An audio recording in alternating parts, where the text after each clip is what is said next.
اور روزہ کیوں رکھتے تھے اس کے بھی اسباب ہیں۔ حضرت اسامہ بن زید رضی اللہ تعالیٰ بیان کرتے ہیں کہ اللہ کے نبی سے میں نے سوال کیا، اللہ کے نبی شعبان کے مہینے کے علاوہ کسی اور مہینے میں اتنا روزہ رکھتے ہو آپ کو نہیں دیکھا جاتا جتنا آپ شعبان میں رکھتے ہیں، اتنا کسی اور مہینے میں نہیں رکھتے، کیا وجہ؟ اللہ کے نبی نے کہا ذاک الشہر یغفل الناس فیہ عنہ بین رجب و شعبان و رمضان۔ اللہ کے نبی نے کہا یہ ایک ایسا مہینہ ہے جس مہینے میں میری امت کے لوگ روزوں سے غافل ہو جاتے، حالانکہ اس مہینے میں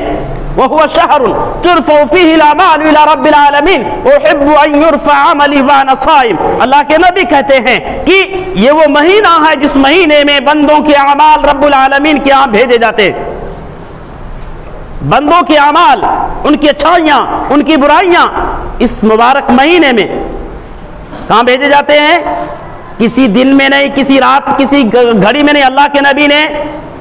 اس تاریخ کی، اس گھڑی کی تعین نہیں کی ہے، اور جس کی تعین نبی نے نہ کی ہوئی اتھارٹی امت کے کسی بھی فرد کو حاصل نہیں ہے کہ کسی گھڑی، کسی تاریخ کو وہ خاص کر دے کہ عبادتوں کو آسمان کی طرف اٹھائے جانے کی گھڑی یہ ہے یا یہ تاریخ ہے، کیونکہ نبی نے جو چیز چھپا دیا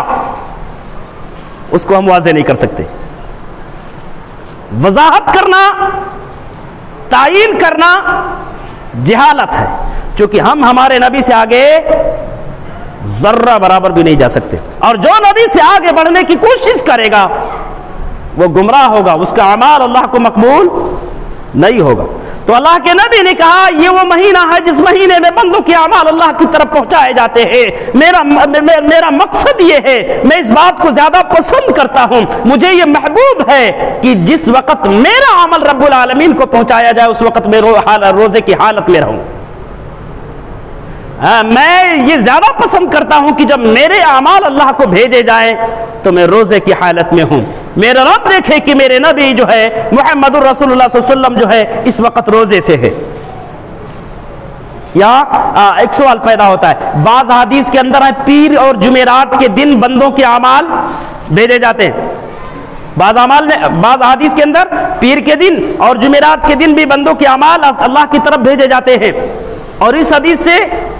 شعبان کے مہینے میں ٹکراؤ ہو رہا ہے۔ دونوں میں بظاہر کوئی اختلاف نہیں ہوتا، اختلاف نہیں ہے، سمجھ رہے؟ کوئی عمل ماہواری ہوتا ہے، کوئی عمل چھمائی ہوتا ہے، کوئی عمل سالانہ ہوتا ہے، تو ہفتے میں بھی پیر اور جمعرات کے دن اعمال پہنچائے جاتے ہیں، وہ ہفتے کے لیول پر ہے، اور یہ کیا نام ہے سال کے لیول پر ہے۔ بعض جو ہے احادیث کے اندر مہینے میں پہنچائے جاتے ہیں تو مہینے کے لیول، مہینے کے حساب سے عمل پہنچائے جاتے ہیں، لیکن اس مہینے میں پورے سال کا عمل جو ہے رب العالمین کے ہاں جمع کر دیا جاتا ہے کہ اللہ یہ تیرے بندے نے پورے سال میں یہ عمل کیا ہے، یہ تیرے بندے کے اعمال ہیں۔